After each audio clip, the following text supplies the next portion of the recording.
우리 귀하신 하나님의 말씀은 사무엘하 9장 1절부터 8절입니다. 다윗이 왕이 된 다음에 가장 먼저 한 것은 하나님의 법궤를 다윗성으로 모셔오는 것이었습니다. 첫 번째 법궤를 모셔올 때 3만 명의 사람들을 동원하고 겉으로 굉장히 위대하게 보였지만 정작 말씀에 대한 연구는 없었습니다. 자, 그래서 이런 부분에서 말씀에 대한 공부, 말씀에 대한 연구가 얼마나 중요한지 알 수가 있죠. 하나님께서는 오베데돔이라는 사람을 통해서 축복을 허락하셨고 그 축복에 대한 소식을 다윗에게 듣게 하시죠. 자, 다른 사람에 대한 간증은 때로는 우리 안에 있는 믿음을 강하게 만들고 하나님께로 인도하는 것을 볼 수 있습니다. 다윗은 다시 한번 말씀을 공부하고 하나님의 법궤는 수레에 싣는 것이 아니라 반드시 고핫 자손이 어깨에 매야 된다는 것을 깨닫게 됩니다. 자, 그래서 하나님의 법궤를 메고 예루살렘으로 돌아올 때 6걸음을 옮긴 다음에 하나님께 제사를 드리죠. 6이라는 숫자는 연약한 숫자라고 그랬습니다. 연약한 우리들을 여기까지 인도하신 것에 대해서 감사드리고 그리고 앞으로도 아무 사고 없이 인도해 주시기를 소망하는 그 제사가 6걸음 제사라고 했습니다. 자, 하나님의 법궤를 다윗성으로 모시고 와서 다윗은 24시간 찬양하는 사람들, 예배하는 사람들을 배치해서 다윗의 장막 앞에서 찬양하고 예배하는 일을 끊임없이 하나님께 드리게 되었습니다. 자, 그리고 하나님의 성전을 짓고자 하는 마음을 하나님께 비치게 되죠. 자, 이때 나단 선지자를 통해서 하나님이 너는 짓지 못한다. 네 아들이 짓게 될 것이다. 자, 이날의 군주들은 자기의 위상을 높이기 위해서 수많은 큰 위대한 건축물들을 지었습니다. 다윗의 욕심에 자기를 막을 수 있는 사람이 아무도 없습니다. 능히 지을 수 있습니다. 그러나 다윗의 위대한 점은 하나님의 그 뜻을 철저하게 받아들이고 순종하는 사람이 되죠. 대신 아들 솔로몬이 지을 수 있도록 수많은 물질들을 준비하죠. 그래서 금 3천 달란트와 은 7천 달란트를 준비합니다. 제가 그때 계산했죠. 약 13조 정도 되는 현재 시세로 그렇게 많은 물질을 준비해서 아들에게 물려주었습니다. 자, 이런 일이 있고 난 다음에 다윗은 전쟁에 나가게 되죠. 나가는 전쟁마다 하나님께서 어떻게 했다고 그랬습니까? 이기게 하셨더라. 그래서 북쪽으로, 남쪽으로, 동쪽으로, 서쪽으로 영토를 확장시키고 경제적으로 안정시키는 일을 했습니다. 만약 다윗이 성전 건축하는 일에 몇십 년을 보냈다면 이런 일이 일어나지 않았던 것이죠. 그래서 우리를 향하신 하나님의 뜻, 우리에게 주신 그 달란트가 최대한 쓰임 받는 것이 가장 잘하는 것이다. 우리가 욕심을 가지고 우리 자식을, 우리 손주들을 이렇게 만들어 주십시오라고 기도하는 것도 좋지만 하나님께서 허락하신 그 달란트가 최대한으로 쓰임 받게 하셔서 하나님의 영광을 드러내고 하나님께 영광 돌리는 그런 삶이 되게 해 주십시오. 이런 기도도 하나님이 더 기뻐하는 기도가 되실 줄로 믿습니다. 자, 다윗이 왕권이 튼튼해지고 예루살렘 성도 안정이 되고 이제 자기에게 은혜를 베푼 사람들을 돌아보는 시간을 갖습니다. 얼마나 마음이 예쁩니까? 그래서 아마 하나님께서 내가 다윗의 아들 이새의 아들 다윗을 만나니 내 마음이 아픈 사람이라 내 뜻을 다 이루게 하리라 아마 이렇게 말씀하셨던 것 같아요. 자, 다윗이 가장 먼저 돌아보던 사람은 요나단의 자식들입니다. 자, 다윗과 요나단은 정말 뗄래야 뗄 수 없는 어떤 운명 공동체 같은 사람이죠. 자, 이 사울 집안에 가정 총무가 있는데 그 사람의 이름이 시바라고 하는 사람입니다. 이 사람은 사울 집안의 모든 인적 관계 또 물질적인 관계를 챙기는 사람이었습니다. 그래서 이 사람을 부르게 됩니다. 자, 부르게 되니까 알고 보니까는 요나단에게는 아들 하나가 있는데 그 아들이 무비보셋이라고 하는 사람이죠. 자, 무비보셋은요 우리가 사무엘상 31장에 보면 길보아산 전투가 일어나죠. 길보아산 전투에서 사울 왕도 죽고 요나단도 죽고 사울 왕의 3명의 아들들이 한날 한시에 죽음을 맞이하게 되죠. 자, 사울 집안이 완전히 몰락하는 순간이었습니다. 이때 무비보셋의 나이가 5살입니다. 자, 이 무비보셋을 옆에서 돕는 유모가 있는데 눈치를 보니까 사울 집안이 몰락했거든요. 그래서 정적들이 일어나서 특히 다윗 사람들이 일어나서 사울 집안을 해칠까 봐 두려워서 유모가 무비보셋을 데리고 급하게 도망을 가다가 무비보셋을 떨어뜨렸는데 다리가 하나도 아니고 2개의 다리가 부러지면서 다리를 저는 사람이 되었습니다. 자, 우리 한번 9장 제일 밑에 13절 한번 보겠습니다. 자, 제일 밑에 13절 다 같이 한번 읽겠습니다. 시작. 무비보셋이 항상 왕의 상에서 먹음으로 예루살렘에 사니라. 그는 2발을 다 절더라. 다리 하나를 절어도 힘들고 불편한데 다리 2개를 절어요. 얼마나 불편했겠습니까? 자, 그리고 사울 왕이 죽은 다음에 무비보셋은 야인 생활을 하게 됩니다. 다른 사람들이 잘 모르는 곳에 가서 꽁꽁 숨어서 이렇게 살아가게 됩니다. 자, 그래서 이 무비보셋을 처음 불렀을 때 무비보셋이 얼마나 두렵고 떨렸으면 그 다리가 불편한 가운데에서도 다윗 앞에 완전히 납작 엎드리게 되죠. 자, 우리 한번 아까 읽었던 말씀인데 한번 보겠습니다. 우리 6절 한번 보겠습니다. 6절 다 같이 한번 읽어보겠습니다. 시작. 사울의 손자 요나단의 아들 무비보셋이 다윗에게 나와 그 앞에 엎드려 절하매 다윗이 이르되 무비보셋이여 하니 그가 이르기를 보소서 당신의 종이니이다. 자, 무비보셋이 두렵고 떨린 가운데 나와서 완전히 엎드려서 절했다고 그랬어요. 그리고 당신의 종입니다. 이렇게 표현합니다. 자, 당신의 종입니다라고 했을 뿐만 아니라 뭐라고 자기를 표현하냐면 8절 한번 보겠습니다. 8절 다 같이 읽읍시다. 시작. 그가 절하여 이르되 이 종이 무엇이기에 왕께서 죽은 개 같은 나를 돌아보시나이까 하니라. 네. 자, 무비보셋은 자기를 어느까지 낮추죠? 개와 같이 낮추죠. 우리가 신약 성경에 보면 수로보니게 여인에 대한 이야기가 나오죠. 이 여인은 헬라 사람으로서 이방인입니다. 근데 딸이 흉악하게 귀신이 들렸습니다. 예수님 앞에 나와서 내 딸을 고쳐주십시오. 주님께서 나는 이스라엘 이위에는 보내심을 받지 아니하였느니라. 자녀에게 줄 떡을 취하여 개들에게 줄 수 없다. 그때 여자가 뭐라 합니까? 올소이다.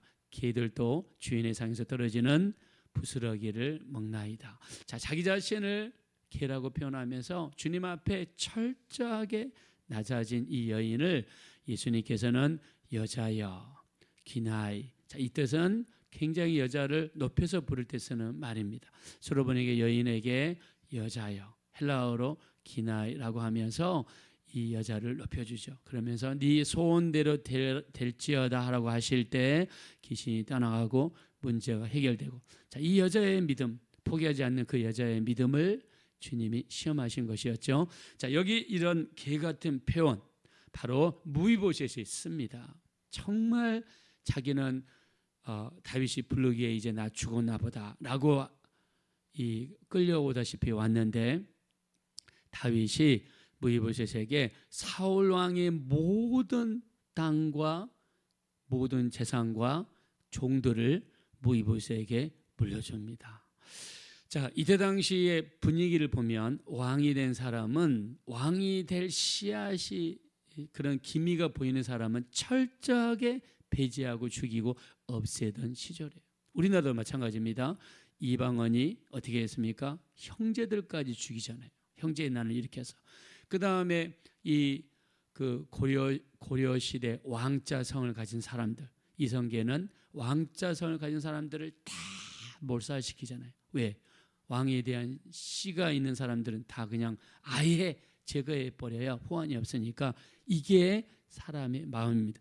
다윗도 다르지 않습니다. 그럼에도 불구하고 다윗은 자기에게 은혜를 베풀어 주었던 형제보다 더 사랑했던 요나단을 생각해서 그 아들 무이보셋에게 사울 왕의 모든 재산과 땅과 종들을 무이보셋에게 물려줍니다. 더 나아가서 매일 밥을 먹을 때 왕자들과 똑같이 자기 밥상에서 밥을 먹을 수 있도록 이렇게 은혜를 베풀었습니다. 자, 다윗은 요나단과의 관계를 생각해서 이렇게 했다라고 성경에 기록하고 있습니다. 자, 우리 한번 말씀 보겠습니다.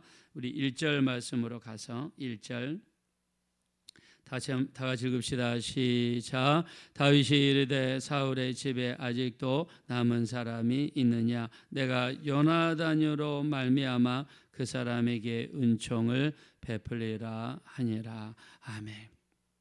다윗과 요나단은 너무너무 사랑한 관계입니다. 우리가 앞에서 읽었습니다. 사무엘상 18장 1절부터 3절에 보면 요나단이 다윗을 자기 생명보다 사랑했더라. 여기서 사랑이란 단어를 어떤 사람은 동성애로 이상하게 이야기하는데 아닙니다. 자기 마음을 다해 아꼈다는 뜻입니다. 내가 능력 있는 사람, 하나님이 쓰시는 사람을 아꼈다는 뜻이지, 여기에 어떤 이상한 걸 붙여가지고 이야기하는 사람들 나쁜 사람들입니다. 자, 요나단은 다윗을 이렇게 아꼈어요. 자, 우리가 사무엘상에 보면 요나단과 다윗 사이에 이 언약이 3번 나옵니다. 18장 3절, 20장 16절, 20장 42절 이렇게 이르러서 요나단과 다윗 사이에 약속을 맺습니다. 자, 특별히 이 사무엘상 20장 42절은 이런 약속을 하죠. 여호와께서 너와 나 사이에 계시고 너의 집안과 내 집안 사이에 계시기를 원한다라고 하면서 자식들까지도 걸면서 서로 약속을 합니다. 그래서 너와 나 사이에 계시고 내 자손과 네 자손 사이에 계실 것이다 라고 하면서 서로 약속을 해요. 자, 그리고 요나단은 다윗을 물심양면으로 뒀습니다. 자, 근데 여기서 의구심을 갖습니다. 요나단은 이 사울 왕의 장남으로서 가만히 있으면 이스라엘의 왕권이 자기에게 오게 되어 있습니다. 자, 인간의 모습으로 볼 때 자기가 그 왕자를 물려받을 그런 위치에 있는 거죠. 자, 근데 왜 요나단은 이렇게 다윗을 감쌌을까? 자, 요나단은요, 우리 사무엘상 14장에 보면 목숨 걸고 블레셋 가운데로 들어가서 싸우던 장면이 나와 있죠. 그가 사무엘상 14장 6절 이렇게 고백하죠. 하나님이 우리를 도우실 것이다. 하나님의 구원하심은 사람의 많고 적음에 있지 아니하니라. 이렇게 고백하고 블레셋 가운데로 그냥 무조건 쳐들어갑니다. 자, 이때 분위기는요, 블레셋의 그 많은 사람들의 숫자에 억눌려서 수많은 이스라엘 사람들이 전쟁터에 나갔다가 도망간 상태였습니다. 자, 이렇게 해서는 도무지 안 되겠다고 생각한 요나단은요, 종 한 명을 데리고 블레셋 가운데로 들어가죠. 그리고 들어갈 때 성경이 뭐라고 했냐면 하나님께서 큰 떨림으로 역사하셔서 땅을 흔드시고 블레셋 가운데 두려움을 보내셔서 하나님이 요나단을 도우셨다라고 기록합니다. 자, 요나단이 목숨 걸고 블레셋 가운데 들어가서 있는 힘을 다해서 싸우는 그 모습을 보고 블레셋 군인들 가운데 옛날에 이스라엘 사람이었던 블레셋 군인들이 요나단의 그 모습에 감동을 받고 이스라엘로 향했던 그 칼을 돌려서 블레셋으로 돌려가지고 요나단과 같이 블레셋 군인들과 싸우기 시작해요. 그 모습을 보았던 도망갔던 백성들이 그 모습을 보고 숨어있는 굴과 농가 밭에서 나와가지고 요나단을 돕기 시작합니다. 그러면서 큰 승리의 역사가 일어났습니다. 할렐루야. 자, 이 역사를 일으키는 사람이 요나단이에요. 나라를 사랑하고 전쟁에 물불 가리지 않고 용기가 있었던 사람인데, 사무엘상 17장에 누가 나옵니까? 골리앗이 나오죠. 골리앗이 이스라엘과 서로 1대1 싸울 때에 누구든지 나를 이기면 내가 너희의 종이 되겠다. 그러나 너희가 지면 너희는 우리의 종이 되어야 된다. 자, 이 골리앗의 키가 6규빗입니다. 한 규빗을 제가 이렇게 말씀드렸죠. 손끝에서 팔꿈치까지 계산하기 쉽게 50cm로 잡으면 6키시면 얼마예요? 3m입니다. 3m. 여러분, 사람의 키가 3m예요. 자, 이 사람이 얼마 동안 소리쳤냐면 40일 동안 소리를 쳤어요. 그 골리앗의 소리에 나오는 사람이 한 사람도 없어요. 제가 요나단을 이야기, 요나단도 그 골리앗의 기세에 40일 동안 눌려 있었던 거예요. 근데 가만히 보니까 자기랑 나이 비슷한 다윗이라는 사람이 나와서 너무나 기세당당하게 이렇게 이야기합니다. 너는 내게 칼과 창과 단창으로 나오군요. 나는 만군의 여호와의 이름, 네가 모독하는 이스라엘 군대의 하나님의 이름으로 나아가노라. 하나님께서 너를 내게 붙이시리니 내가 너를 쳐서 내 목을 베고 블레셋 군대의 시체로 공중의 새와 땅의 들짐승에게 주어 이스라엘의 하나님이 계심을 여기 있는 모든 사람에게 알게 하리라. 할렐루야. 여러분, 그 기세, 그 믿음, 그 용기, 여기에 요나단이 감동을 받았다는 것입니다. 그래서 요나단이 다윗을 사랑하고 다윗을 아끼게 된 것입니다. 자, 이 다윗은요, 요나단과 맺었던 그 언약을 생각해서 요나단의 아들을 참으로 이렇게 사랑하고 무비보셋에게 최선을 다했습니다. 자, 근데 보십시오.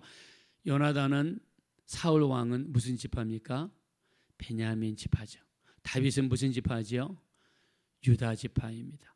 자, 요나단, 베냐민 지파 사람인 요나단은 유다 지파 사람인 다윗을 사랑했어요. 근데 이거는 예수님에 대한 예표입니다. 자, 바울은 무슨 지파죠? 바울은 베냐민 지파 사람이에요. 예수님은 무슨 지파입니까? 유다 지파입니다. 베냐민 지파 출신인 사도 바울은 유다 지파 출신의 예수님을 뜨겁게 사랑하는 사람이 되었습니다. 유다의 자손들과 베냐민 자손 사이에 이런 관계가 그때 맺었던 그 언약이 끊임없이 자손들에게 이어지는 것을 볼 수 있습니다. 사람과 사람 사이의 언약도, 하나님의 이름으로 이루어지는 언약도 하나님이 보시고 이렇게 축복하시는 것입니다. 그런 의미에서 하나님께 드리는 약속, 사람과 사람 사이에 하나님의 이름으로 행해지는 약속이 하나님께서 들으신다는 것입니다. 그래서 함부로 약속하거나 함부로 맹세해서는 안 됩니다. 지키지 못할 것은 절대로 해서는 안 됩니다. 자, 무비보셋은요, 자기를 개라고 표현할 정도로 숨어서 살던 사람이고 두려움에 떨던 사람인데 다윗이 하루아침에 왕자의 수준으로 복귀시켜 줬고 왕의 상에서 밥을 먹게 만들어 줬습니다. 이 모습은 우리 성도의 모습입니다. 우리는 죄악 중에 태어나 수많은 죄를 짓고 죽어서 지옥에 떨어져 그 무서운 인간이 감당할 수 없는 고통을 당할 수밖에 없는 사람들이었습니다. 그러나 우리에게 하나님께서 은혜를 베풀어 주셔서 예수 믿는 그 믿음 하나 때문에 우리를 하늘나라의 왕자요 공주로 만들어 주셨고 우리를 하나님의 자녀 만들어 주셨습니다. 하나님의 은혜요, 하나님의 축복이 되시는 줄로 믿습니다. 우리에게 은혜를 베풀어 준 사람들이 있다면 돌아보시기 바랍니다. 히브리서 13장 16절, 오직 선을 행함과 서로 나눠주기를 잊지 말라. 하나님은 이 같은 제사를 기뻐하신다 그랬습니다. 설날입니다. 우리 주변에 우리에게 은혜를 베푼 사람들이 없는지 돌아보시고 우리 정말 이 가난한 사람들, 어려운 사람들 한번 돌아볼 수 있는, 또 이렇게 은혜를 베풀 수 있는 그런 귀한 시기가 되어지시기를 예수님의 이름으로 축원드립니다. 이 시간 기도하실 때 다윗은 자기에게 은혜를 베푼 요나단을 잊지 않았습니다. 그리고 그 은혜를 보답하는 삶을 살았습니다. 우리도 우리 주변에 어려운 사람들을 돌아보게 하시고 베풀 수 있고 은혜 베풀 수 있는 하나님이 기뻐하시는 삶을 살아갈 수 있도록 도와주십시오. 그리고 하나님의 이름으로 이루어지는 약속, 하나님은 듣고 계십니다. 그 약속을 하나님이 들으시고 다윗 자손과 유다 자손의 그 사이를 끊임없이 축복하여 주셨습니다. 우리도 하나님 앞에 함부로 약속하지 않게 하시고, 혹시 약속한 것이 있다면 철저히 지킬 수 있는 우리가 되게 해달라고 합심으로 간절히 기도하겠습니다. 허락주고 잡으려시 하나님 감사합니다. 우리를 불쌍히 여겨주십시오. 우리를 긍휼히 여겨주십시오. 우리를 도와주십시오. 우리는 부족하고 연약해서 우리 너무나 이기적이고 너무나 이기적인 삶을 살 때가 있습니다. 우리만 생각하고 나만 생각하고 다른 사람을 돌보지 않습니다. 다윗은 왕이 된 다음에 요나단의 자식들이 없는지 돌아보고, 그리고 사울왕의 그 많은 재산을 무이보셋에게 물려주고 말았습니다. 다윗은 자기에게 은혜 베푼 사람들을 잊지 않고 은혜를 갚는 귀한 삶을 살았습니다. 우리도 주변에 있는 사람들을 돌아보게 하여 주시고 주변에 있는 사람들을 돌아볼 수 있도록 우리 하나님 인도하여 주십시오. 우리는 연약하고 부족합니다. 우리를 긍휼히 여기시고 우리를 불쌍히 여겨주시고 우리를 불쌍히 여겨주십시오. 그리하여 마지막 때 하나님께 영광 돌리는 귀한 삶을 살도록 축복하시고 인도하시고 불쌍히 여겨주시고, 우리 하나님 특별히 우리 입술로 약속한 것은 해롭더라도 지킬 수 있는 약속을 지키는 우리가 될 수 있도록 인도하여 주십시오. 이 시간 우리 양순순 권사님